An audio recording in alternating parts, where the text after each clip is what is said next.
ಹಾಗೂ ಹುಬ್ಬಳ್ಳಿ, ಧಾರವಾಡ, ಬೆಳಗಾಂ, ಸವದತ್ತಿ, ಚಿಕ್ಕೋಡಿ, ಬನವಾಸಿ, ಸಿರಿಸಿ, ಕಿತ್ತೂರು, ರಾಮದುರ್ಗ, ಕಡೆ ಬಜಾರ್, ಕಂಗ್ರಾಳಿ, ಶಿಗ್ಗಾವಿ, ಹಾವೇರಿ, ಮುಂಡಗೋಡು, ಹಕ್ಕಿಯಾನೂರು ಜೊತೆಗೆ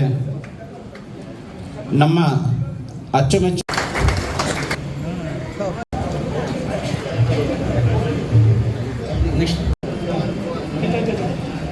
ಕಟ್ಟಿಸಿ ಇದರ ಕಟ್ಟಡವಾದ ಉದ್ಘಾಟನೆಗಾಗಿ ನಮ್ಮನ್ನು ಕರೆಸಿದ್ದೀರಾ.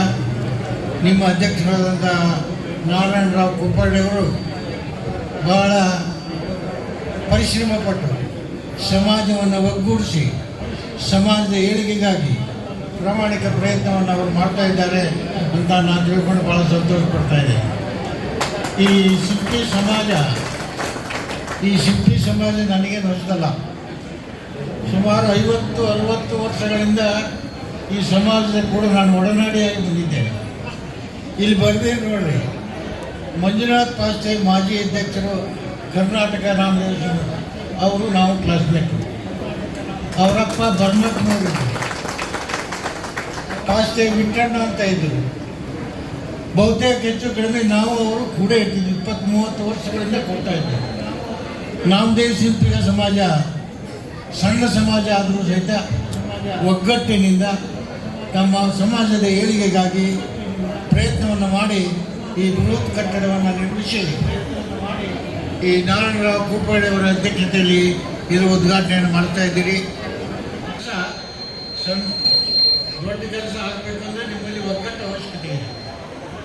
ಈ ಜೇಡ ಒಂದು ಸಣ್ಣ ಹುಳ ದೊಡ್ಡ ಬಲೆಯನ್ನು ಕಟ್ತದೆ. ಯಾಕಂದ್ರೆ ಅದು ಮನಸ್ಸು ಹಂಗಿರ್ತದೆ, ಅದು ಕಟ್ಟಬೇಕಂತ ಪ್ರಯತ್ನ ಮಾಡ್ತದೆ. ಆ ಪ್ರಯತ್ನ ಭಾಳ ಮುಖ್ಯ. ಒಂದು ಗೆಟ್ಲಿ ಇರ್ತದೆ, ಸಣ್ಣ ಗೆಟ್ಲಿ, ದೊಡ್ಡ ಹುತ್ತವನ್ನು. ಹಂಗೆ ನಿಮ್ಮ ಸಮಾಜದವರೆಲ್ಲರೂ ಒಗ್ಗಟ್ಟಾಗಿ ಒಬ್ರಿಗೊಬ್ರು ಪ್ರೀತಿಯಿಂದ ಪ್ರಯತ್ನ ಮಾಡಿದರೆ ಏನೆಲ್ಲವನ್ನು ತಾವು ಸಾಧಿಸಬಲ್ಲಿರಿ ಅಂತಕ್ಕಂಥದ್ದನ್ನು ಹೇಳಿ ಅನೇಕ ಶಾಸಕ ಮಿತ್ರರು ನಿಮಗೆ ಸಹಾಯ ಮಾಡಿದ್ದಾರೆ, ಮುಂದೂ ಮಾಡ್ತಾರೆ. ನಮ್ಮ ಪಾಟೀಲರಾಗಲಿ, ಪ್ರಕಾಶ್ ಅವರಾಗಲಿ ಮಾಡ್ತಾರೆ. ಈ ನಾಮದೇವ ಶಿಲ್ಪಿ ಸಮಾಜ ಒಂದು ಉತ್ಕೃಷ್ಟವಾದ ಸಮಾಜವಾಗಿ ಬೆಳೆದು ಬಡವರಿಗೆ ಅನೇಕ ಸಹಾಯಗಳನ್ನು ಮಾಡ್ತಕ್ಕಂಥ ಉದ್ದೇಶವನ್ನು ಹೇಳ್ತಾರೆ. ಪ್ರತಿಯೊಬ್ಬ ಪ್ರಜೆ ವಿದ್ಯಾವಂತನಾಗಬೇಕು. ಆ ವಿದ್ಯಾವಂತನಾದಾಗ ಮಾತ್ರ ನಿಮ್ಮ ಸಮಾಜ ಏಳಿಗೆ ಆಗ್ತದೆ. ಬರೀ ಶ್ರೀಮಂತಿಕೆ ಒಂದೇ ಮುಖ್ಯ ಅಲ್ಲ, ಶಿಕ್ಷಣವೂ ಅಷ್ಟೇ ಮುಖ್ಯ. ಶಿಕ್ಷಣಕ್ಕಾಗಿ ತಾವೆಲ್ಲ ಪ್ರಯತ್ನ ಮಾಡಬೇಕು. ನಿಮ್ಮಲ್ಲಿ ತನ್ನ ವಿದ್ಯಾಭ್ಯಾಸವನ್ನು ಮುಂದುವರಿಸಲಿಕ್ಕೆ ಸಾಧ್ಯ ಆಗದೇ ಇರತಕ್ಕಂಥ ಪರಿಸ್ಥಿತಿ ಬಂದಾಗ ನಿಮ್ಮೆಲ್ಲರ ಸಹಾಯ ಬಹಳ ಅವಶ್ಯಕತೆ ಇದೆ ಅಂತಕ್ಕಂಥದ್ದನ್ನು ನಾನು ಒತ್ತಿ ಹೇಳ್ತಾ ಇದ್ದೀನಿ. ಶಿಕ್ಷಣ ಮಗ ಪ್ರಕಾಶ್ ಕೋಳಿವಾಡ ಅವರನ್ನು ಜೊತೆಗೆ ನೀವು ಹೋದಾಗ 1 ಕೋಟಿ ರೂಪಾಯಿಯನ್ನು ಕೊಡ್ತೇನೆ ಅಂತಕ್ಕಂಥ ಅನೌನ್ಸ್ಮೆಂಟ್ ಮಾಡಿದ್ದಾರೆ. ಕೊಡ್ತಾರೆ. ಈಗ ನಾನು ಒಂದು ಟ್ರಸ್ಟನ್ನು ನಿರ್ಮಾಣ ಮಾಡಿದ್ದೇನೆ. ನಾನೇ ಅದೇ KB ಕೋಳಿವಾಡ ಚಾರಿಟೇಬಲ್ ಟ್ರಸ್ಟ್ ಅಂತ ಒಂದು ನಿರ್ಮಾಣ ಮಾಡಿದ್ದೇನೆ. ಅದರ ಉದ್ದೇಶ ಯಾವುದೇ ಸಮಾಜದ ಬಡವರಲ್ಲಿ ಜಾತ್ಯತೀತ, ಪಕ್ಷಾತೀತ ಬಡವನಿಗೆ ಸಹಾಯ ಮಾಡ್ತಕ್ಕಂಥ ಒಂದು ಚಾರಿಟಿ ಈ ಟ್ರಸ್ಟ್ ಮಾಡಿದ್ದಾರೆ. ಯಾವುದೇ ಕ್ಲಾಸ್ಮೇಟ್ ಆದಂಥ ಪ್ರಕಾಶ್ ಕೋಳಿವಾಡ ಅವರು ಅವ್ರ ಅಮೃತ ಹಸ್ತದಿಂದ ಓಪನ್ ಮಾಡಿ ಹೋಗಿದ್ರು. ಅಂದ್ರೆ ಅವ್ರ ಹಸ್ತ ಇಷ್ಟು ಚಲೋ ಐತಲ್ಲ, ಒಟ್ಟೆ ಯಾವುದೇ ಕಾರ್ಯಕ್ರಮ ನಮಗೆ ನಿರ್ವಿಘ್ನ ಆಗಲಿಲ್ಲಂಗೆ. ಒಟ್ಟೆ CC ಪಾಂಡ್ರಾತು ಮತ್ತು ನಮ್ಮ ಪ್ರಕಾಶ್ ಕೋಳಿವಾಡ ಅವರು ಮತ್ತೆ 6 ತಿಂಗಳದೊಳಗೆ ಆಗತ್ತೆ. ಅವರು ನನಗೆ ಕೇಳಿದರು, ಇಷ್ಟು ಜಲ್ದಿ ಹೆಂಗಾಯಿತು ಭವನ ಅಂತಂದು. ಇಲ್ಗೌಡ್ರ ಮತ್ತು ನಿಮ್ಮ ಒಂದು ಕೈಯ ಹೆಂಗೈತಿ ಹಂಗದ್ದಾಗ ಮತ್ತು ಅದು ನಿದ್ರದಿಲ್ಲ ಅಂತ ಹೇಳಿದ್ರು. ಅದಕ್ಕೆಲ್ಲ ಕಾರಣ ನಮ್ಮ ಸಮಾಜ ಬಾಂಧವರು, ಹಿರಿಯರು, ದೇವರ ಒಂದು ಆಶೀರ್ವಾದ. ಎಲ್ಲರೂ ಹೋಗ್ರಿ, ಅದೇನು ಹಣದ ಹೊಳೆನ ಹರಿಸಿದ್ರಿ. ಎಲ್ಲಿ ಯಾವ ಊರಿಗೆ ಹೋದ್ರೂ ಪ್ರತಿಯೊಬ್ಬರು 10,000 ಅಂದ್ರೆ 20,000 ಕೊಟ್ಟರು, 1 ಲಕ್ಷ ಅಂದ್ರೆ 5 ಲಕ್ಷ ಕೊಟ್ಟರು, 5 ಲಕ್ಷ ಕೊಟ್ಟರು, ಮತ್ತು ನಿನ್ನ ಬಂದು 10 ಲಕ್ಷ 10,000 ಅಂದರು. ಅಂದರೆ ಹಣದ ಹೊಳೆ ಅಂದ್ರೆ ನನ್ನ ಮ್ಯಾಗಿರುವಂಥ, ನಮ್ಮ ಕಮಿಟಿ ಮ್ಯಾಗಿರುವಂಥ ವಿಶ್ವಾಸ ಅತಿಯಾಗಿತ್ತು. ಅದು ನಾಮದೇವ ಶಿಲ್ಪಿ ಸಮಾಜ ಒಂದು ಅನ್ನೋದನ್ನು ಪ್ರತಿಯೊಂದು ತಾಲೂಕಿಗೆ ಹೋದಾಗ ನೀವು ಬರಮಾಡ್ಕೊಂಡಂಥ ರೀತಿ ರಾತ್ರಿ 10-11 ಗಂಟೆ ಎಲ್ಲ ಆಗಿದ್ದು. ನಾವು ಹೋದಾಗ ಪ್ರವಾಸಕ್ಕೆ ಹೋದಾಗ 10-11 ಗಂಟೆ ಆದ್ರೂ ಒಂದು ಬೆಳಿಗ್ಗೆ ನಾವು 8:30 ಪ್ರಾರಂಭ ಮಾಡಿ ರಾತ್ರಿ 11 ಗಂಟೆಗೆ ಮುಗಿಸ್ತಿದ್ವಿ. 11 ಗಂಟೆ ಮುಗಿಸಿದ್ರು ಅದನ್ನೆಲ್ಲ ಕಾಯ್ತಾ ಕೂತಾ ಇದ್ರಲ್ಲ, ಆ ನಿಮ್ಮ ಆಸಕ್ತಿ, ನೀವು ಕೊಟ್ಟಂಥ ಹಣ ಇವತ್ತು ಈ ಥರ ಬಂದಿದೆ. ಇದಕ್ಕೆಲ್ಲ ಕಾರಣೀಭೂತರು ನಮ್ಮ ಸಮಸ್ತ ಕರ್ನಾಟಕ ರಾಜ್ಯದ ನಾಮದೇವ ಶಿಲ್ಪಿ ಸಮಾಜದವರು ಹಾಗೂ ಸರ್ಕಾರದಿಂದ ನಮ್ಗೆ ಸ್ವಲ್ಪ ಬಂದಿಲ್ಲ ಅಂತ ಹೇಳೋದಿಲ್ಲ. ಆದ್ರೆ ಮುಖ್ಯಮಂತ್ರಿಗಳು ಇನ್ನೂ 1 ಕೋಟಿ ಕೊಟ್ಟ ಬರ್ತಾನೆ ಅಂತ ಹೇಳಿದರು. ಇವತ್ತು ಆರೋಗ್ಯದಲ್ಲಿ ಏನೋ ಸ್ವಲ್ಪ ಏರ್ಪೇರ್ ಆಗಿದ್ದಕ್ಕೆ ಅವ್ರು ಬರಲಿಲ್ಲ. ಅವ್ರ ಪರವಾಗಿ ಈಗ ನಮ್ಮ ನಾಗರಾಜ್ ಯಾದವ್ ಸರ ಮಾತಾಡಿ ಅದನ್ನೆಲ್ಲ ಸರಿಯಾಗಿ ನಮ್ಮ ಧ್ವನಿಯನ್ನು ಸೇರಿಸುವಂಥ ಒಬ್ಬ ವ್ಯಕ್ತಿ ಅಂದರೆ ಅದು ನಾಗರಾಜ್ ಯಾದವ್ ಅವರು ಅಂತ ನಾನು ಹೇಳ್ತೀನಿ. ಯಾಕೆಂದರೆ ತೀರ್ಥ ಹಂಗೆ ಆಗೋದಿಲ್ಲ. ಅದು ಯಾರು ಹೇಳಬೇಕು, ಯಾರು ಕೊಡಬೇಕು, ಅದು ಕೊಟ್ಟಾಗನ ತೀರ್ಥ ಆಗ್ತದೆ. ಶಂಖದಿಂದ ಬಂದಾಗನ ತೀರ್ಥ ಅಂತ. ಈಗ ನಾರಾಯಣ ಗೋಪಾಲ್ ಹೇಳಿದ್ರೆ ಅವ್ರಿಗೆ ಧ್ವನಿ ಕೇಳಿಲ್ಲ ಅನ್ನಿಸ್ತದೆ. ಯಾಕಂದ್ರೆ ಬರ್ಬೇಕಾಗಿತ್ತು ಹಿಂದುಳಿದ ವರ್ಗದ ಒಂದು ದೊಡ್ಡ ಸಮಾಜದ ಅಧಿವೇಶನದಲ್ಲಿ ಮುಖ್ಯಮಂತ್ರಿಗಳು ನಿಜವಾಗ್ಲೂ ಭಾಗವಹಿಸ್ಬೇಕಾಗಿತ್ತು. ನಾನು ಅವ್ರು ಭಾಗವಹಿಸ್ತಾರಂತಂದೇಳಿ ಭಾಳ ಅಪೇಕ್ಷೆ ಪಟ್ಟಿದ್ದೆ. ಯಾಕಂದ್ರೆ ನಾ ಬಂದೇ ಬರ್ತೇನೆ, ನಿನಗೆ 1 ಕೋಟಿ ರೂಪಾಯಿ ಕೊಟ್ಟು ಬರ್ತೇನೆ ಅಂತ ಹೇಳಿದರು. ಅದು ಸ್ವಲ್ಪ ನನಗೆಲ್ಲೋ ಒಂಥರ ಮನಸ್ಸಿನಲ್ಲಿ. ಯಾಕಂದ್ರೆ ಇವತ್ತು ನಾವು ನಾಮದೇವ ಶಿಲ್ಪಿ ಸಮಾಜದವರು ಪ್ರಕಾಶ್ ಕೋಳಿವಾಡ್ ಇರ್ಬೋದು ಅಥವಾ ನಮ್ಮ ಶಿಶಿಪಾಳ್ಯರಿಂದ ನಾವು ಒಳಗೆ ಹೋಗ್ಬೇಕು. ನಮ್ಮ ಹತ್ರ ಭಾಳ ಮಂದಿಗೆ ಇವತ್ತು ನಮ್ಮ ಗೌರವಾಧ್ಯಕ್ಷರಂತ ಹೋಗ್ಬೋದು. ಬಟ್ ನಮ್ಮಂಥ ಸಾಮಾನ್ಯರು ಹೋಗ್ಬೇಕಂದ್ರೆ ಅಸೆಂಬ್ಲಿ ಒಳಗೆ ಹೋಗ್ಬೇಕಂದ್ರೆ ಯಾರ್ದಾರ ಒಂದು ಲೆಟರ್ ತೊಗೊಂಡು ಹೋಗ್ಬೇಕು. ಅಂಥ ಪರಿಸ್ಥಿತಿ ನಮ್ಮದು ಸಮಾಜದ್ದಾಗಿದೆ. ಅದಕ್ಕೆ ಕಾರಣ ಏನಂದ್ರೆ ನಮ್ಮಲ್ಲಿ ಒಗ್ಗಟ್ಟಿಲ್ಲ. ಇನ್ನಾದರೂ ಒಗ್ಗಟ್ಟಾಗಬೇಕು. ಎಲ್ಲರೂ ಸೇರಿ ಒಗ್ಗಟ್ಟಾದಾಗ ನಮ್ಮ ಧ್ವನಿಯನ್ನು ನಾಗರಾಜ್ ಯಾದವ್ ಅವರು ಹೇಳಬೇಕು. ಅಲ್ಲಿ ಕೂಗಿ ನಾಮದೇವ ಈ ಸಮಾಜಕ್ಕೂ ಒಂದು ಗೌರವ ಸಿಗಬೇಕಲ್ಲಿ. ಎಲ್ಲಿ ವಿಧಾನಸಭೆಯಲ್ಲಿ ನಮ್ಗೆ ಒಂದು MLC ಆಗಲಿ, ಒಂದು ಕೆಲವೊಂದು ನಮ್ಮ ಬೇಡಿಕೆಗಳದು. ಅಂದರೆ ನಮ್ದು ಇಲ್ಲಿ ಮಟ್ಟ ಎಲ್ಲ ತಾಲೂಕಿನಲ್ಲಿ ಇವತ್ತು ಉಪಮುಖ್ಯಮಂತ್ರಿಗಳಿದ್ರೆ ನಾನು ಹೇಳಬೇಕಂತ ಮಾಡಿದ್ದೆ. ಎಲ್ಲ ತಾಲೂಕಿನಲ್ಲೂ ನಾಮದೇವ ಭವನ ಕಟ್ಟಬೇಕು. ನಾಮದೇವ ಭವನಗಳು ಪ್ರತಿಯೊಂದು ರಾಜ್ಯದ ತಾಲೂಕಿನಲ್ಲಿ ನಾಮದೇವ ಭವನಗಳು ಆಗಬೇಕು ಅಂತಂದೇಳಿ ಒತ್ತಾಯ ಮಾಡೋರಿದ್ದೀವಿ ಅಂತ ನಾವು. ಬಟ್ ಮುಖ್ಯಮಂತ್ರಿಗಳು ಇಲ್ಲ, ಆ ಧ್ವನಿಯನ್ನು ನಾಗರಾಜ್ ಯಾದವ್ ಸರ್ ಮುಟ್ಟಿಸ್ಬೇಕು ಅಂತಂದು ಹೇಳ್ತೀನಿ. ಅದೇ ರೀತಿ ನಮಗೊಂದು ನಿಗಮ ಮಂಡಳಿ ಬೇಕಾಗಿದೆ. ನಮ್ಮ ಸಮಾಜಕ್ಕೆ ಎಲ್ಲವಕ್ಕೂ ನಿಗಮ ಮಂಡಳಿ ಅದಾವೆ. ಬಟ್ ನಮ್ಮ ನಾಮದೇವ ಶಿಲ್ಪಿ ಸಮಾಜಕ್ಕೆ ನಿಗಮ ಮಂಡಳಿ ಇಲ್ಲ. ನಿಗಮ ಮಂಡಳಿನೂ ಆಗ್ಬೇಕು ಅಂತಂದೇಳಿ ಈ ವೇದಿಕೆಯಲ್ಲಿ ನಾನು ಹಿರಿಯರಲ್ಲಿ ಒತ್ತಾಯ ಮಾಡ್ತೀನಿ. ಅದೇ ರೀತಿ ನಮ್ಮ ಶಿಕ್ಷಣ ಸಂಸ್ಥೆಗಳೇ ಇಲ್ಲ. ನಾವು ಯಾವ್ಯಾವಿಲ್ಲ, ಇಂಜಿನಿಯರಿಂಗ್ ಇಲ್ಲ, ವೈದ್ಯಕೀಯ ಇಲ್ಲ, ಪಾಲಿಟೆಕ್ನಿಕ್ ಇಲ್ಲ. ಇಂಥ ಕಾಲೇಜ್ಗಳಿಗೆ ಪರ್ಮಿಷನ್ ಕೊಡಿಸುವಂಥ ಒಂದು ವ್ಯವಸ್ಥೆಯನ್ನು ನಾಗರಾಜ್ ಯಾದವ್ ಹಿಂದುಳಿದವರು ಮತ್ತು ಶಿಶಿಪಾಳ್ಯರು ಮತ್ತು ನಮ್ಮ ಆತ್ಮೀಯ ಸ್ನೇಹಿತರಂತ ಪ್ರಕಾಶ್ ಕೋಳಿವಾಡ್ ಅವರು ಪ್ರಯತ್ನ ಪಡಬೇಕು ಅಂತಂದೇಳಿ ಅವರಲ್ಲಿ ಮನವಿಯನ್ನು ಮಾಡ್ತೀನಿ. ಅದೇ ರೀತಿ ಇವತ್ತು ಇದ್ರ ಹಿಂದುಗಡೆ ಸಾಕಷ್ಟು ಕೆಲಸ ಮಾಡಿದ್ದಾರೆ. ನಮ್ಮ ರಾಮ್ ಪ್ರಕಾಶ್ ಇರ್ಬೋದು, ನಮ್ಮ ಇಡೀ ತಂಡ, ಬೆಂಗಳೂರಿನ ಇಡೀ ತಂಡ ಇರ್ಬೋದು. ಈ ಒಂದು ಸುಂದರವಾದ ಭವನ ಬರ್ಬೇಕಂದ್ರೆ ನಮ್ಮ ದಾವಸ್ಕರ್ ಸತೀಶ್ ದಾವಸ್ಕರ್ ನಿಜವಾಗ್ಲೂ ಜೋರಾದ ಚಪ್ಪಾಳೆಯನ್ನು ತಟ್ಟಿದ್ರೆ ಅವರು ತಮ್ಮ ಈ ಭವನವನ್ನು ನಾವು ಎಷ್ಟು ಕೊಟ್ಟೇವೆ ದುಡ್ಡು ಅಷ್ಟು ಇಸ್ಕೊಂಡು ಮತ್ತು ಆಮೇಲೆ ಇಸ್ಕೊತೀನಿ ಅಂತಂದು ಹೇಳಿ ತಮ್ಮದೇ ಆದ ಕೊಡುಗೆಯನ್ನು ನಮಗೆ ಆಫೀಸು ಮತ್ತು ದೇವಸ್ಥಾನವನ್ನು ಫ್ರೀಯಾಗಿ ಕಟ್ಟಿಕೊಟ್ಟಿದ್ದಾರೆ. ಯಾರು ನಮ್ಮ ಸತೀಶ್ ದಾವಸ್ಕರ್ ಅವರ ಕುಟುಂಬ. ಈ ರೀತಿ ಎಲ್ಲ ಮುಂದೆ ಬಂದಾಗ, ಎಲ್ಲರೂ ದುಡ್ಡು ಕೊಟ್ಟಾಗ ಈಗ ನಮ್ಮ ಹೆಮ್ಮೆ, ನಮ್ಮ ಸಮಾಜ ಬೆಳಿಬೇಕಪ್ಪ ಅನ್ನೋದೆಲ್ಲ ಬಂದಿದೆ. ಉಪಾಧ್ಯಕ್ಷರಾದಂಥ ರಾಮ್ ಪ್ರಕಾಶ್ ಕಟೇರ್ ಅವರು ಇವತ್ತೊಂದು ಭಾಳ ಒಳ್ಳೆಯ ಸಂದೇಶವನ್ನು ನೀವು ಕೊಟ್ಟರು. ಇನ್ನು ಮೇಲೆ ಪ್ರತಿ ವರ್ಷ ನಮಗೂ ಕೋಟಿಗಟ್ಟಲೆ ಆದಾಯ ಬರ್ತದೆ. ಆದ್ರೆ ನಾವು ಹೋಗಿ ಡಿಪಾಸಿಟ್ ಅಂತ ಇಡೋದಿಲ್ಲ. ನಾವು ಈ ಕಮಿಟಿಯಲ್ಲಿ ಮುಂದಿನ ದಿನಗಳಲ್ಲಿ ಯಾವ ಊರಿನೊಳಗೆ ಡೆವಲಪ್ಮೆಂಟ್ ಮಾಡೋದಿದೆ, ಯಾರಿಗೆ ಆರ್ಥಿಕ ಸಬಲೀಕರಣ ಇಲ್ಲ, ಯಾರಿಗೆ ದೇವಸ್ಥಾನ ಇಲ್ಲ. ಸುಮಾರು ಇವತ್ತು ನಾನು ಹಾವೇರಿಯಲ್ಲಿ ನೋಡಿದೆ, ಇನ್ನೂ ದೇವಸ್ಥಾನವೂ ಇಲ್ಲ, ಒಂದು ಜಗನೂ ಇಲ್ಲ ಹಾವೇರಿ ಅಂತ ಡಿಸ್ಟಿಕ್ಕಿಗೆ. ಅದು ಭಾಳ ಖೇದ ಅನ್ನಿಸ್ತದೆ ನನಗೆ. ಅಂದರೆ ರಾಜ್ಯವ್ಯಾಪಿ ನಾನೀಗ ಅಡ್ಡಾಡಿ ಬಂದಾಗ ಎಲ್ಲೆಲ್ಲಿ ಏನೇನಾಗಿದೆ, ಎಷ್ಟು ಕಷ್ಟ ಇದೆ, ಯಾರಿಗೆ ಏನು ನೋವಿದೆ, ಅದು ಸ್ವಲ್ಪ ಮಟ್ಟಿಗೆ ಕೇವಲ 95% ತಿಳ್ಕೊಳ್ಳಿಲ್ಲ. ಒಂದು 5% ಮಾತ್ರ ತಿಳ್ಕೊಂಡಿದ್ದೀನಿ. ಆದರೆ ಇನ್ನೂ ತೀರ್ಸಕ್ಕಾಗಲ್ಲ. ಯಾಕಂದ್ರೆ ಇದು ಸೂರ್ಯ ಚಂದ್ರ ಇರುವಂಥ ಒಂದು ಅವಕಾಶವನ್ನು, ಹೆಸರಿರುವಂಥ ಅವಕಾಶವನ್ನು ನೀವೆಲ್ಲ ಮಾಡಿಕೊಟ್ಟಿದ್ದೀರಿ. ಮತ್ತು ನಿಮಗೆಲ್ಲರಿಗೂ ನಮ್ಮ ಕೋಪಳ್ಳಿಯರ ಮಂಥನದಿಂದ ನಿಮಗೆಲ್ಲರಿಗೂ ಸಮಾಜ ಬಾಂಧವರಿಗೆ ಹೃದಯಪೂರ್ವಕ ಧನ್ಯವಾದಗಳು ಅರ್ಪಿಸಿ ನಾನು 2 ಮಾತು ಮುಗಿಸ್ತೀನಿ. ಜೈ ನಾಮದೇವ್. ಕರ್ನಾಟಕ ರಾಜ್ಯ ನಾಮದೇವ್ ಶಿಲ್ಪಿ ಸಮಾಜದ ಲಾಂಛನ ಹಾಗೂ ಒಂದು ನಮ್ಮ ಪೋಸ್ಟರ್ ಅನ್ನು ಸಹ ಬಿಡುಗಡೆ ಮಾಡಿಕೊಡ್ಬೇಕು ಅಂತ ವಿನಂತಿ ಮಾಡ್ತಾ ಇದ್ದೀನಿ. ಅದನ್ನು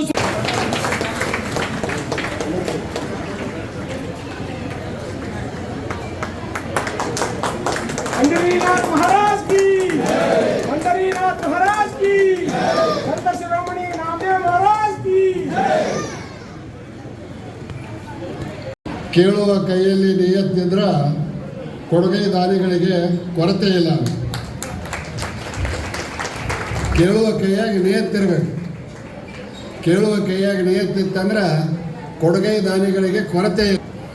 1 ವರ್ಷದ ಹಿಂದೆ ಬಂದು ನಾವು ಭೂಮಿ ಪೂಜೆ ಮಾಡಿದ್ದೀವಿ ಕೋಳಗಾಡವರು, ನಾವು ನೀವು 1 ವರ್ಷದ ಒಳಗಾಗಿ ನಾರಾಯಣ ಕೋಪಳ್ಳಿಯವರ ನೇತೃತ್ವ, ಸಮಾಜ ಬಾಂಧವರ ಸಹಕಾರದೊಂದಿಗೆ ಇಂಥ ಒಂದು ಭವ್ಯವಾದಂಥ ಮಂದಿರ ಇವತ್ತು ಉದ್ಘಾಟನೆಗೊಳ್ತಾ ಇದೆ.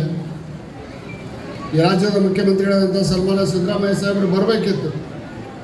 ಆದರೆ ನಿನ್ನೆ ಮಲೆಮಹದೇಶ್ವರ ಬೆಟ್ಟದಲ್ಲಿ ಸಚಿವ ಸಂಪುಟದ ಸಭೆ ಇದ್ದಿದ್ದರಿಂದ ಇವತ್ತು ಮೈಸೂರು ಪ್ರವಾಸದಲ್ಲಿರೋದ್ರಿಂದ ಅವರು ಬರೋಕ್ಕಾಗಿಲ್ಲ ಅನ್ನುವಂಥ ಭಾವನೆಯನ್ನು ನಾನು ವ್ಯಕ್ತಪಡಿಸ್ತೇನೆ. ನಾಗರಾಜ್ ಅವರು, ಕೋಳ್ವಾಡ್ರವರು, ನಾವು ಕೂಡ ಮನವಿ ಮಾಡ್ತೇವೆ, ಏನು ಅನುದಾನವನ್ನು ಕೊಡಬೇಕಂತೇಳಿ ತಮ್ಮ ಜೊತೆಗೆ ಮಾತನಾಡಿದ್ರು. ಆ ಅನುದಾನವನ್ನು ಈ ಸಣ್ಣ ಸಮಾಜಕ್ಕೆ ಬಿಡುಗಡೆ ಮಾಡಿ ಕೊಡ್ರಿ ಅನ್ನುವಂಥ ಒಂದು ಮನವಿಯನ್ನು, ವಿನಂತಿಯನ್ನು ನಾನು ಕೂಡ ಮಾನ್ಯ ಮುಖ್ಯಮಂತ್ರಿಗಳಲ್ಲಿ ಮಾಡ್ತೇನೆ ಅನ್ನುವಂಥ ಒಂದು ಮಾತನ್ನು ಹೇಳ್ತೇನೆ. ಭಾಳ ಖುಷಿ ಅನ್ನಿಸ್ತೈತೆ ನನಗೆ. ಇಷ್ಟು ಸಣ್ಣ ಸಮಾಜ ಇದ್ದರೂ ಬೇರೆ ಬೇರೆ ಗ್ರಾಮಗಳಿಂದ ಬಹುತೇಕ ಕಾರ್ಯಕ್ರಮಕ್ಕೆ ಗಂಡಸೂರು ಹಚ್ಚಿ ಬರ್ತಾರೆ ಡಾಕ್ಟರ್ ಬೇಸ್ಮಿ ಅವರು. ಆದರೆ ಇವತ್ತಿನ ಕಾರ್ಯಕ್ರಮದೊಳಗೆ ಗಂಡಸೂರು ಎಷ್ಟು ಅದರಲ್ಲ ಅಷ್ಟು ತಾಯಂದಿರು ಕೂಡ ಭಾಗವಹಿಸಿದ್ದ ಭಾಳ ಸಂತೋಷದ ಸಂಗತಿ. ಅದಕ್ಕೆ ಹಿಂದೆ ಕೇಂದ್ರದಲ್ಲಿ ಜನತಾದಳ ಸರ್ಕಾರ ಇದ್ದಾಗ SR ಬೊಮ್ಮಾಯಿ ಅವರು HRD ಮಿನಿಸ್ಟರ್ ಇದ್ದಾಗ ಒಂದು ಸ್ಲೋಗನ್ ನೋಡಿಸಿದ್ರು, ಹೆಣ್ಣೊಂದು ಕಲಿತರೆ ಶಾಲೆಯೊಂದು ತೆರೆದಂತೆ ಅಂತ. ಹಾಗೆ ಸಮಾಜದ ಬಗ್ಗೆ ತಮ್ಮ ತಾಯಂದಿರಿಗೆ ಗೌರವ, ಅಭಿಮಾನ ಇದ್ದರೆ ಅವರ ಹೊಟ್ಟೆಯಲ್ಲಿ ಹುಟ್ಟುವಂಥ ಮಕ್ಕಳಿಗೆ ಆ ಸಂಸ್ಕಾರ ಬೆಳೀತೈತೆ ಅನ್ನೋದಕ್ಕೆ ನಿಮ್ಮ ಸಮಾಜದ ತಾಯಂದಿರು ಸಾಕ್ಷಿ ಅನ್ನುವಂಥ ಒಂದು ಮಾತನ್ನು ನಾನು ಹೇಳಕ್ಕೆ ಇಚ್ಛೆಪಡ್ತೀನಿ. ಎಲ್ಲರ ಸಹಾಯ ಸಹಕಾರದಿಂದ ಒಬ್ಬ ಮುಖ್ಯಸ್ಥ ಬೇಕಾಗಿರ್ತಾನೆ. ನಾರಾಯಣ್ ಕೋಪಡೆ ಅವರು ಮುಖ್ಯಸ್ಥ ಮಾತ್ರ, ಆದರೆ ಅವಾಗ ಬೆನ್ನೆಲುಬಾಗಿ ನಿಂತವರು ನೀವೆಲ್ಲ ಸಮಾಜ ಬಾಂಧವರು ಅನ್ನುವಂಥ ಮಾತನ್ನು ಭಾಳ ಅಭಿಮಾನದಿಂದ ಹೇಳ್ತಾರೆ. ಯಾವುದೇ ಒಂದು ಸಮಾಜ ಇರಲಿ, ಅದು ಸಣ್ಣದಿರಲಿ ದೊಡ್ಡ, ಸುಂದರವಾದಂಥ ಭವನವನ್ನು ಕಟ್ಟಲಿಕ್ಕೆ ಸಹಾಯ ಮಾಡಿದಂಥ ಎಲ್ಲ ದಾನಿಗಳಿಗೆ ಅಭಿನಂದಿಸಿ ಮತ್ತು ಅವರ ನೇತೃತ್ವ ವಹಿಸಿದಂಥ ಬಹುತೇಕ ನೋಡ್ರಿ ನಮ್ಮದೇ ಮಹಾರಾಜ್ ಭಾಳ ಸಮಾಜದ ಕೇಸ್ ಪೊಲೀಸ್ ಸ್ಟೇಷನ್ದಾಗ ಇರ್ತಾವೆ ನಾಗರಾಜ್ ಅವರು. ಬಟ್ ನಮ್ಮದೇ ಶಿಲ್ಪಿ ಸಮಾಜದ ಕೇಸ್ ಪೊಲೀಸ್ ಸ್ಟೇಷನ್ದಾಗ ಇರೋದು ಭಾಳ ಕಡಿಮೆ. ಇಲ್ಲ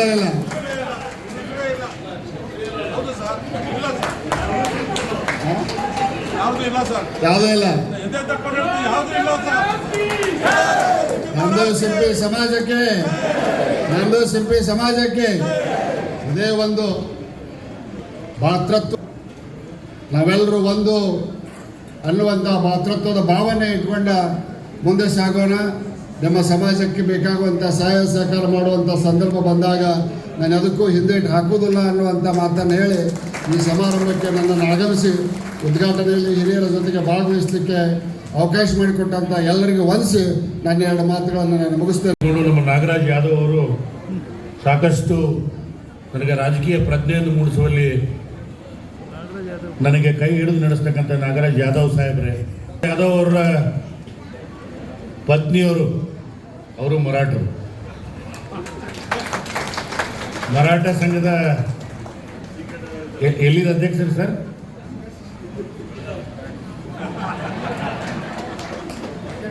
ಅವರು ಕೂಡ ಇವತ್ತು ವೇದಿಕೆ ಮೇಲೆ ಇರ್ತಕ್ಕಂಥದ್ದು ನಮ್ಮ ಭಾಗ್ಯ ಅಂತಕ್ಕಂಥ ಮಾತನ್ನು ಹೇಳ್ತೇವೆ. ಅದ್ರ ಜೊತೆಗೆ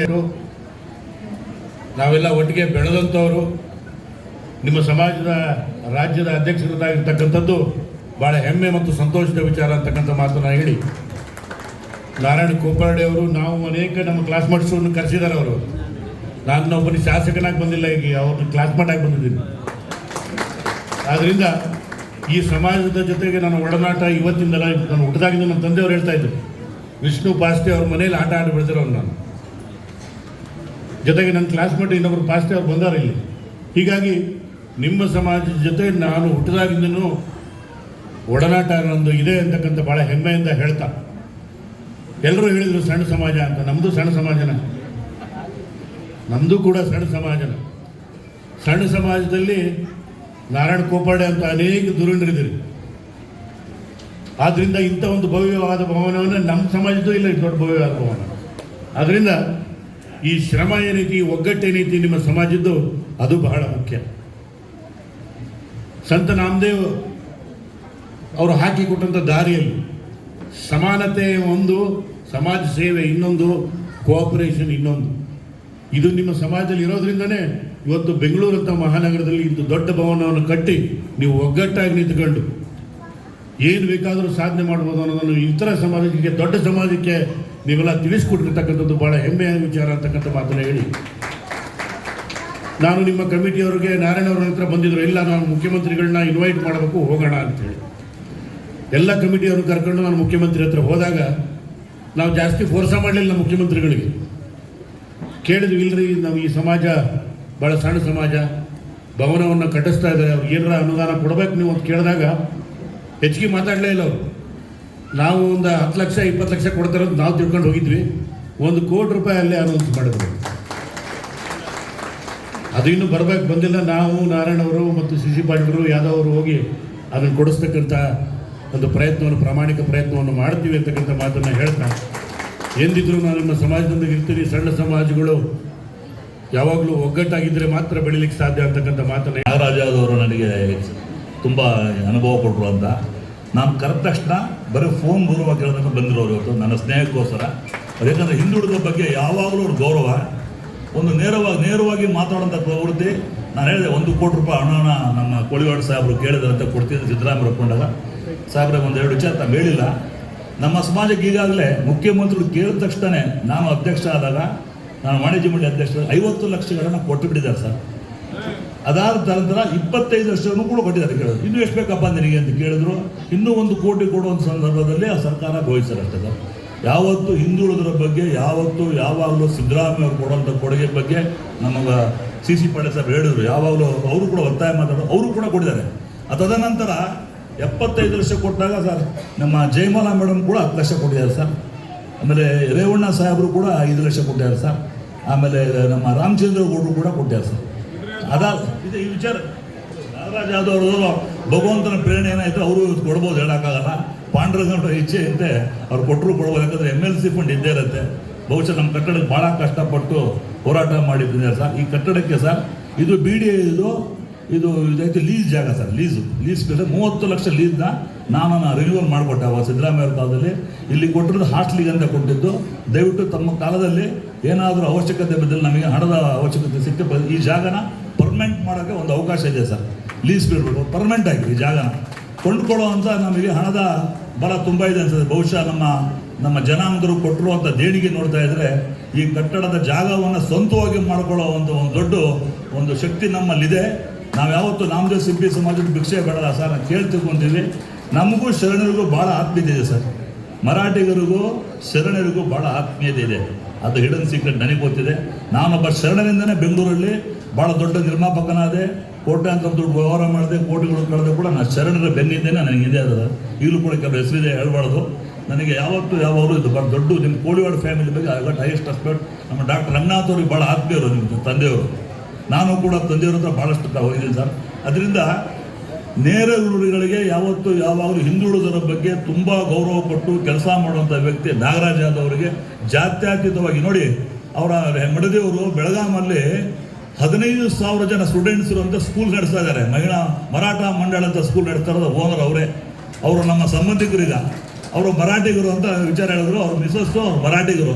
ಅವ್ರಿಗೆ ಅದಕ್ಕೆ ಆಕಳಿಗೆ ನೋಡಿ ಸರ್ ನಮ್ಮ ಜನಾಂಗದ್ದು ಫಂಕ್ಷನ್ ಆಗ್ತಾ ಇದೆ, ದಯವಿಟ್ಟು ಬನ್ನಿ ಅಂದಾಗ ನೀನು ಬರಲೇಬೇಡಪ್ಪ, ನಾನು ಹೋಗಿ ರೂಮಿಗೆ ಹೋಗ್ಬಿಟ್ಟು ಒಂದು ಇನ್ವಿಟೇಷನ್ ಕಾರ್ಡ್ ಸುಮ್ಮನೆ ಹಾಕಿ ಬಂದಿದ್ದೆ ಅಷ್ಟೇ, ನಿನ್ನೆ ಸಿಕ್ಕಿರಲ್ಲ. ನೋಡಿದ್ದೀನಪ್ಪ ಅಂತ ಬೆಳಗ್ಗೆ ಫೋನ್ ಮಾಡಿದೆ, ನಾವು ಬರಲೇಬೇಕು, CC ಪಾಟೀಲ್ ಸಾಹೇಬ್ ಬರ್ತಾರೆ, ಕೋಳಿಬಾಡ್ ಸಾಹೇಬ್ ಬಂದಿದ್ದಾರೆ, ದಯವಿಟ್ಟು ಸರ್ ನಮ್ಮ ಮುಖ್ಯಮಂತ್ರಿಗಳಂತ CC ಪಾಟೀಲ್ ಅವರು ಬರ್ತಾರೆ, ನೀವು ಬರ್ತಾರೆ, ದಯವಿಟ್ಟು 1 ಕೋಟಿ ಕೊಡಿಸ್ಬೇಡಿ 2 ಕೋಟಿ ಕೊಡುವಂಥ ಕೆಲಸ ಮಾಡಿದರೆ ನಮಗೆಲ್ಲ ಸಾಲ ತೀರಿಸ್ಕೊಂಡು ತುಂಬ ಋಣಮುಕ್ತರಾಗ್ತೀವಿ ಅಂತ ಆ ಪಾಂಡುರಂಗ ವಿಟ್ಲ ನಿಮಗೆ ಮುಂದಿನ ಉಜ್ವಲ ಭವಿಷ್ಯ ಇದೆ. ರಾಜಕಾರಣ ನೀವು ಮಂತ್ರಿಗಳಾಗ್ತೀರಾ, ಕೋಳಿವಾಡು ಮಂತ್ರಿಗಳಾಗಬೇಕು, ಇವರು ಆಗಬೇಕು, ಎಲ್ಲ ಪಕ್ಷಗಳು ಪಕ್ಷಾತೀತವಾಗಿ ನಾವು ಮರಾಠಿಗರು ಒಮ್ಮೆ ಭಾಷೆ ಕೊಟ್ಟರೆ ಆ ಭಾಷೆನ ಉಳಿಸ್ಕೊಳ್ಳೋಂಥ ಕೆಲಸ ಮಾಡ್ತಂಥ ಕೆಲಸ ಮಾಡ್ತೀವಿ ಅಂತ ಹೇಳ್ತಾ ನಾಗರಾಜ್ ಅವರು ತಮ್ಮ ಮಿತ್ರಗಳು ಮಾತಾಡಿ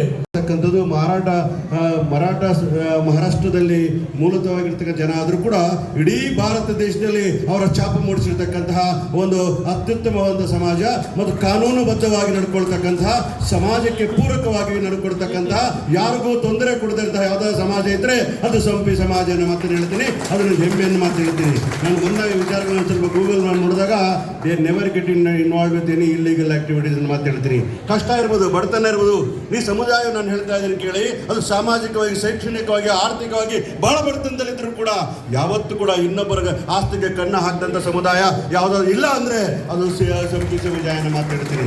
ಇನ್ನೊಬ್ಬರ ಆಸ್ತಿ ಕೈ ಹಾಕೋದಾಗ್ಲಿ, ಇನ್ನೊಬ್ಬರ ವಿಚಾರಧಾರೆಗೆ ಹೋಗಿ ಕೈ ಹಾಕೋದಾಗ್ಲಿ, ಅಥವಾ ಇನ್ನೊಬ್ಬರ ಅಧಿಕಾರವನ್ನು ಕಸ್ಕೊಳ್ತಕ್ಕಂತಹ ಮನಸ್ಸು ಇಲ್ಲದೆ ಇರತಕ್ಕಂಥ ಯಾರಾದರೂ ಇದ್ದರೆ ಅದು ಶಿಲ್ಪಿ ಸಮಾಜ ಅನ್ನೋ ಮಾತನ್ನು ಹೇಳ್ತಾ ಇದ್ದೀನಿ. ಯಾಕೆ ಮಾತನ್ನು ಹೇಳ್ತೀನಿ ಅಂದರೆ, ಡಾಕ್ಟರ್ BR ಅಂಬೇಡ್ಕರ್ ಅವರು ಕೊಟ್ಟಿರ್ತಕ್ಕಂಥ ಸಂವಿಧಾನದ ಆಶೆಯಲ್ಲಿ ನಾವು ಕೆಲಸ ಮಾಡಬೇಕು ಅನ್ನುವಾಗ ನಾವೆಲ್ಲರೂ ಕೂಡ ಸೋದರರಾಗಿ ಎಲ್ಲರನ್ನೂ ಪ್ರೀತಿ ಮಾಡ್ತಕ್ಕಂಥ, ಮಾತೃ ಹೃದಯದಿಂದ ಇರತಕ್ಕಂಥ ಭಾವನಾತ್ಮಕ ವಿಚಾರಗಳಿಗೆ ನಾವು ಯಾವುದೇ ಕಾರಣಕ್ಕೂ ಕೂಡ ನಾವು ಬೇರೆ ನೀವು ಬೇರೆ ಅಂತಕ್ಕಂಥ ಬಗ್ಗೆ ಅವಕಾಶ ಕೊಡದಿರ ನಾವೆಲ್ಲರೂ ಸೋದರಿಯಾಗಿ ಬದುಕ್ತಕ್ಕಂಥ ಸಮಾಜದ ಗುಣಲಕ್ಷಣವನ್ನು ಗುರುತಿಸಿ, ನಾನಾದರೂ ಹೇಳ್ತೀನಿ ನಾನು ಸರಿಯಾದ ಜಾಗಕ್ಕೆ ಬಂದಿದ್ದೀನಿ, ಸರಿಯಾದ ವ್ಯಕ್ತಿಗಳ ಜೊತೆ ಕಾಮಲಾಗಿ ಬಂದಿದ್ದೀನಿ ಮಾತು ಹೇಳ್ತೀನಿ. ಹಾಗಾಗಿ ನೀವೆಲ್ಲರೂ ಹೇಳ್ತಾ ಇದ್ದೀನಿ ಕಳಿ, ನಮ್ಮ ಸಮಾಜ ಬಡತನದಿರ್ಬೋದು, ಅದು ಹೃದಯವಂತಿಕೆ ಸಮಾಜ ಅಂತೇಳಿ ನೀವು ಹೆಮ್ಮೆಯಿಂದ ಸಂತೋಷ ಪಡೆದ ಸಮಾಜ ಯಾವುದಿದ್ರೆ ಅದು ನಾಮದೇವ ಸಿಂಪಿ ಸಮಾಜನ ಮಾತ್ರ ಹೇಳ್ತಾ ಇದ್ದೀನಿ. ನಾವು ಮನುಷ್ಯತ್ವಕ್ಕಾಗಿ ಕೆಲಸ ಮಾಡಬೇಕಾಗ್ತದೆ.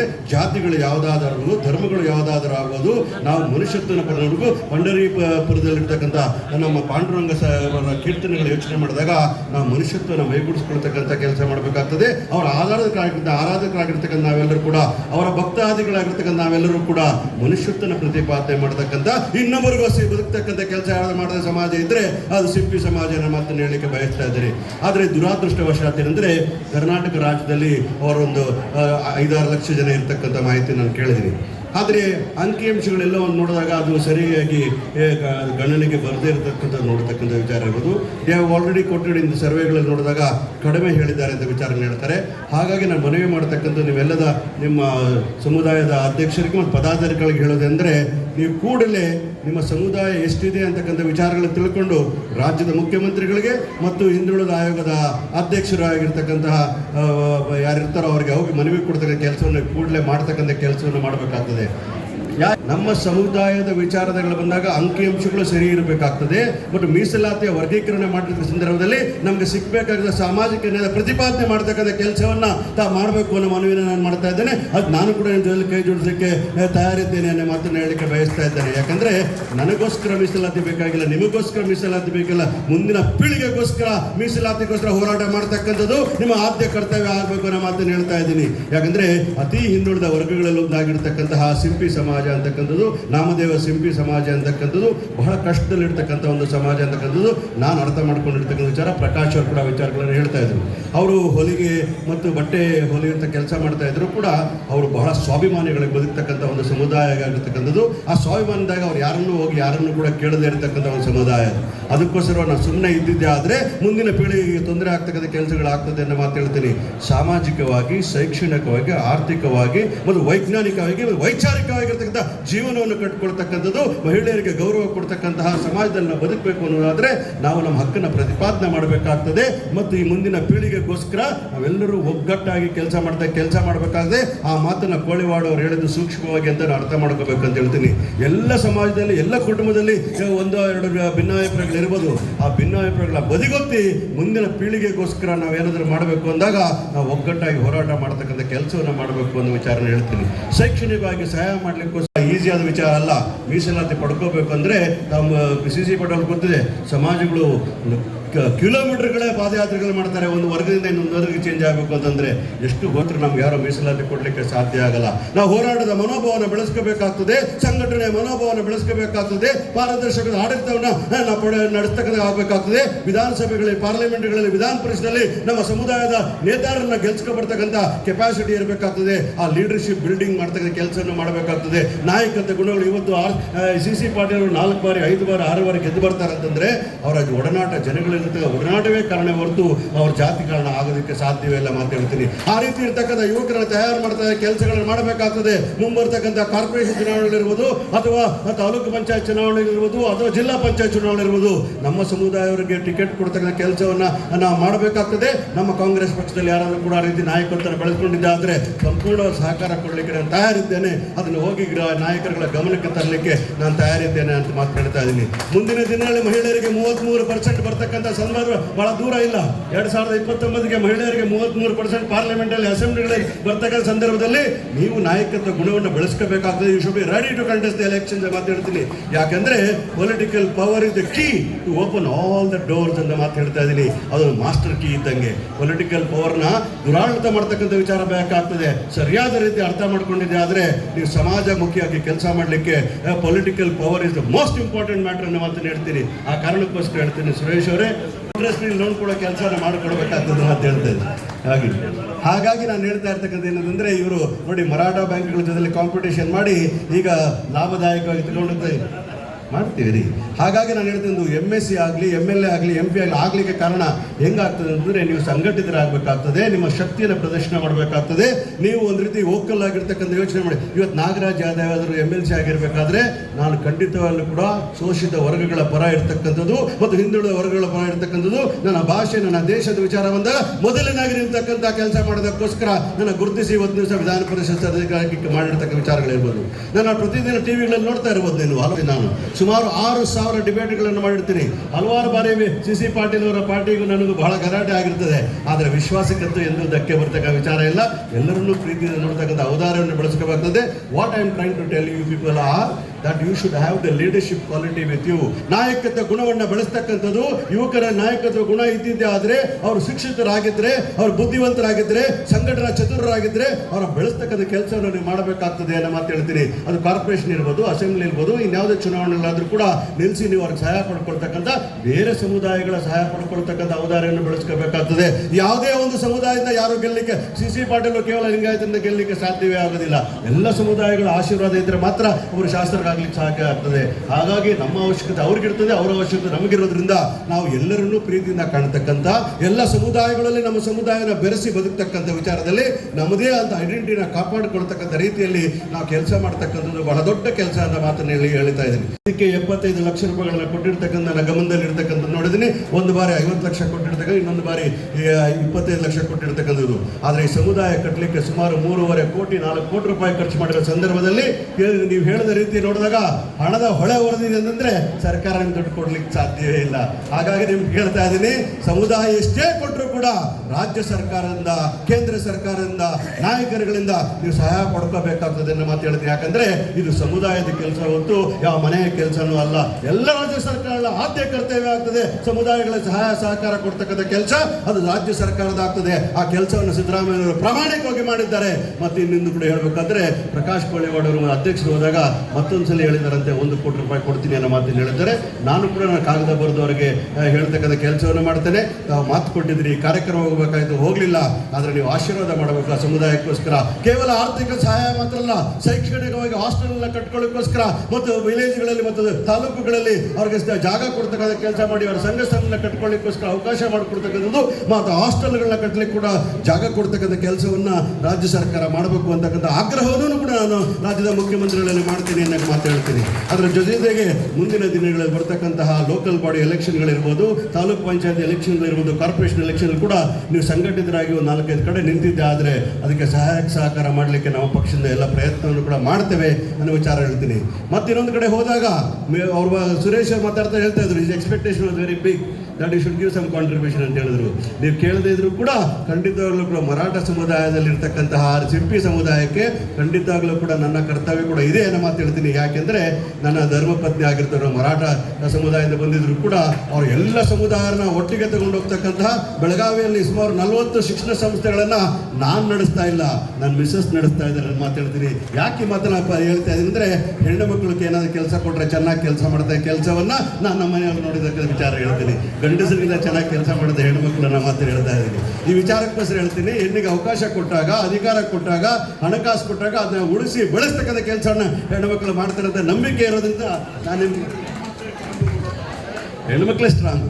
ಹಾಗಾಗಿ ನಾನು ಹೇಳ್ತಾ ಇರ್ತಕ್ಕಂಥದ್ದು, ಗಂಡಸರು ಹೆಣ್ಣುಮಕ್ಳು ಎಲ್ಲರೂ ಒಟ್ಟಿಗೆ ಸೇರಿ ಸಮಾಜವನ್ನು ಕಟ್ಟೋಣ. ನಾನು ವಿಧಾನ ಪರಿಷತ್ ಸದಸ್ಯನಾಗಿ ಈ ಮುಂದುವರೆದ ಕಾಮಗಾರಿಗೋಸ್ಕರ 10 ಲಕ್ಷ ರೂಪಾಯಿಗಳನ್ನು ನನ್ನ ಕೊಡುಗೆಯಾಗಿ ನೀವು ಕೊಡಲಿಕ್ಕೆ ರೆಡಿ ಇದ್ದೇನೆ, ನನ್ನ ಫಂಡಿಂದ ಕೊಡಲಿಕ್ಕೆ ರೆಡಿ ಇದ್ದೇನೆ ಅನ್ನೋ ಮಾತಿನ ಹೇಳ್ತೀನಿ. ಅವರೊಂದು ಕಾಗದ ಪತ್ರ ಸುರೇಶ್ ಕೊಟ್ಟಿದ್ದೆ. ಆದರೆ ಖಂಡಿತವಾಗ್ಲೂ ಕೂಡ ನಾನು ನಿಮಗೆ 2 ಇನ್ಸ್ಟಾಲ್ಮೆಂಟಲ್ಲಿ 5-5 ಲಕ್ಷ ಕೊಡಲಿಕ್ಕೆ ಕೆಲಸವನ್ನು ನಾನು ಮಾಡ್ತೇನೆ. ಮುಂದುವರೆದ ಕಾಮಗಾರಿಗೋಸ್ಕರ ಅದು ಉಪಯೋಗ ಆಗಲಿ ಅಂತ ಮಾಡ್ತಾ ಇರ್ತೀನಿ. 10 ಲಕ್ಷದಿಂದ ಏನು ಬದಲಾವಣೆ ಆಗಲಿಕ್ಕೆ ಸಾಧ್ಯವಿಲ್ಲ. ನನ್ನಿಂದೇನು ಉಪಯೋಗ ಆಗಬೇಕಂದ್ರೆ ನೀವು ಸಂಘಟಿತರಾಗಿ ನಿಮ್ಮ ಹೋರಾಟಕ್ಕೆ ನಾನು ಧ್ವನಿಗೂಡಿಸಲಿಕ್ಕೆ ರೆಡಿ ಇದ್ದೇನೆ. ರಾಜ್ಯದ ಮುಖ್ಯಮಂತ್ರಿಗಳಿರ್ಬೋದು, ಯಾವುದೇ ಸಚಿವರಿದ್ದರೂ ಕೂಡ ಸರಿ, ಅದು ವಿರೋಧ ಪಕ್ಷ ಇರಲಿ, ರೂಲಿಂಗ್ ಪಾರ್ಟಿ ಇರಲಿ, ಎಲ್ಲರ ಮನೆಗೆ ಹೋಗಿ ನಿಮ್ಮ ಕೆಲಸವನ್ನು ಮಾಡಿಸ್ಕೊಳ್ಳಿಕ್ಕೆ ನಾನು ಔದಾರ್ಯದಿಂದ ಬಳಸ್ಕೊಂಡಿದ್ದೀನಿ ಮಾತು ಹೇಳ್ತೀನಿ. ನಾನು CC ಪಾಟೀಲ್ ಮನೆಗೆ ಹೋದ್ರೆ ಕೆಲಸ ಮಾಡ್ತಾರೆ, ಯಡಿಯೂರಪ್ಪನ ಸಾಹೇಬ್, ಯಾಕಂದ್ರೆ ನಾನು ಅವ್ರ ಮೇಲೆ ಇಟ್ಟಿರ್ತ ವಿಶ್ವಾಸ, ನಂಬಿಕೆಗೋಸ್ಕರ ಎಲ್ಲರೂ ನಮ್ಮ ಮೇಲೆ ಪ್ರೀತಿಯಿಂದ ನೋಡ್ತಕ್ಕಂಥದ್ದು. ಕುಮಾರಣ್ಣನ ಮನೆಗೆ ಹೋದ್ರು ಕೂಡ ನೋಡೋದು ಕೆಲಸ ಮಾಡಿಸ್ಕೊಡ್ತಾರೆ. ಅದು ಟಿವಿಯಲ್ಲಿ ನಾನು ಎಷ್ಟೇ ಟಿಪ್ಪಣಿ ಮಾಡಿದ್ರು ಕೂಡ ಅದು ಅರ್ಥಗರ್ಭಿಕವಾಗಿರ್ತದೆ ಹೊರತು ವೈಯಕ್ತಿಕವಾಗಿ ಇರಲಿಕ್ಕೆ ಸಾಧ್ಯವೇ ಇಲ್ಲ ಅಂತ ಮಾತಾಡ್ತೀನಿ. ಯಾವಾಗಲೂ ಕೂಡ ರಾಜಕೀಯ ಅಂತ ಈ ಸಮಾಜದ ಇಡೀ ಜನ ಎಲ್ಲ ವಿದ್ಯಾರ್ಥಿಗಳಿಗೆ, ಮಕ್ಕಳ ಮುಂದಿನ ಸಮಾಜಕ್ಕೆ, ಶಿಕ್ಷಣಕ್ಕೆ ಮೊದಲ ಅವಕಾಶ, ಅವರಿಗೆ ಉಳಿಲಿಕ್ಕೆ ಹೆಣ್ಣು ಮಕ್ಕಳಿಗೆ ಒಂದು ಹಾಸ್ಟೆಲ್ ಅವಕಾಶ. ಇನ್ನೇನು ದೊಡ್ಡದ ಆಸ್ತಿ ಕೇಳೋಲ್ಲ, ಎಲ್ಲರೂ ಮುಖ್ಯಮಂತ್ರಿ ಆಗಬೇಕು, ಎಲ್ಲರೂ ಒಂದು ಬಯಸೋಲ್ಲ. ಮೊನ್ನೆ ಯಾರೋ ಹೇಳ್ತಾ ಇದ್ದಾರೆ, ZP ಸೀಟಿಗೆ ಕೇಳಿದಾಗ ನಿಮ್ಮವು ಎಷ್ಟಿದಾವೋ vote, it's all right, vote ಕಡಿಮೆ ಇದೆ, 1-1.5%ನವರೇ ಕಾರ್ಯಾಂಗದಲ್ಲಿ, ನ್ಯಾಯಾಂಗದಲ್ಲಿ 30-40% ಇದ್ದಾಗ ಈ ಸಮಾಜಕ್ಕೂ ಒಂದು ಅವಕಾಶ ಇರಬಹುದಲ್ವಾ? ಸಾಮರ್ಥ್ಯ ಇದೆ ಕೆಲಸ ಮಾಡುವಂತಹ ಜನಗಳು. ಆದ್ದರಿಂದ ಈ ಹಿನ್ನೆಲೆಯಲ್ಲಿ ನಾನು ನಿಮ್ಮ ಮುಂದೆ 2 ವಿಷಯ ಹೇಳಿದಾಗ, ಮಹಿಳೆಯರ ಬಗ್ಗೆ ಮಿಸ್ಟರ್ ಯಾದವ್ ಅವರವರೇ ಹೇಳಿದರು. ಅವರ ಮನೆಯ ಅನುಭವದಿಂದಲೇ ಮಹಿಳೆಯರಿಗೆ ಯಾವ ಸಾಮರ್ಥ್ಯದ ಕೊರತೆಯೂ ಇಲ್ಲ, ಸಮಾಜದ ಬೆಂಬಲ ಬೇಕಾಗಿದೆ. ಆರಿಸುವಾಗ ಎಲ್ಲೆಲ್ಲಿ ಅವಕಾಶ ಉಂಟು ಎಲ್ಲದನ್ನು ಸಮಾಜಕ್ಕೆ ಕೊಡಲಿಕ್ಕೆ ಅಂತ ಕೇಳಿಕ್ಕೆ ಅದು ಕೂಡ ಕಲ್ಪನೆಯ ಲೋಕ ಆಗುತ್ತೆ.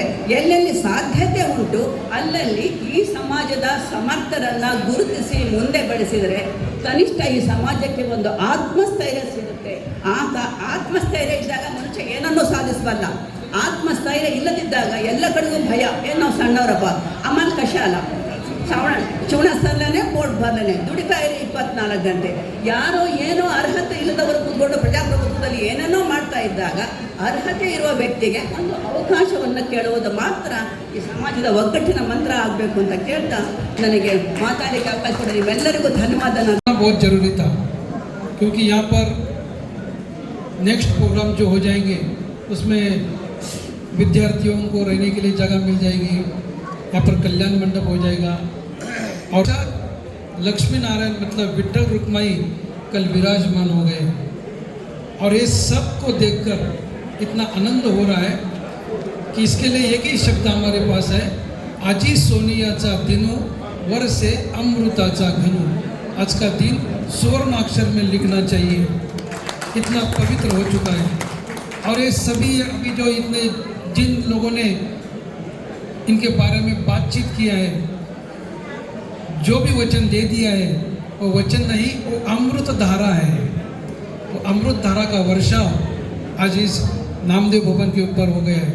सरकार पैसा दे रही है, बाकी कुछ लोग पैसा दे रहे हैं, लेकिन इनका उद्देश्य है पैसा नहीं, जो काम करना है उनके यहाँ से कर लेते हैं. और यही उद्देश्य होना चाहिए हर एक लोगों का. पैसा तो मिलता रहेगा लेकिन काम करने वाला नहीं मिलेगा. तो चाहिए तो काम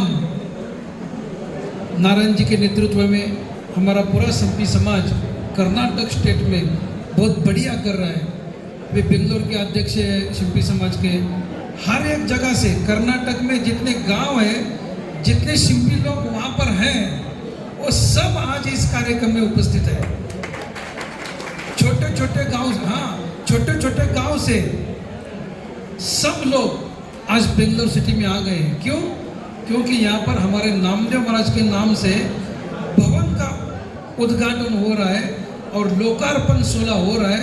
आप सबके साक्षी से, सबके आशीर्वाद से और सबके कार्य से ये भवन का नाम और भी रोशन हो जाए, ऐसा आशीर्वाद मैं आज के शुभ दिन पर देता हूँ और यहीं पर मेरा भाषण खत्म करता हूँ।